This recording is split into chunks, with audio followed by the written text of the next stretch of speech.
Hi folks, back again with some more videos on some clocks. These are Session clocks made in early 1900s. I inherited this clock from my grandfather. This was given to him by my great-grandfather on his wedding day. Anyway, this is a fairly nice clock. See if you can see the movement in the back. I have 3 session movements. This was the back of the plate of the clock.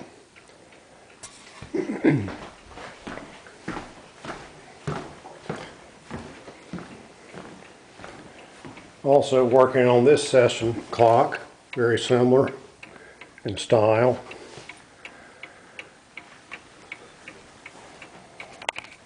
Same type movement.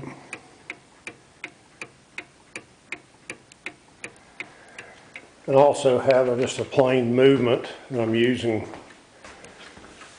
Cat 4 parts.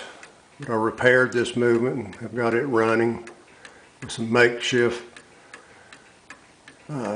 suspension rods and spring.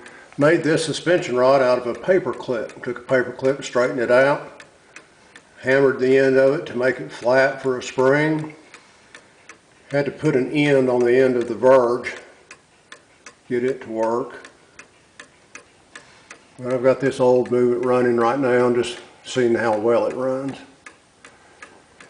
Anyway, these are the old Session Clock Company. They bought out the Ian Welch Company.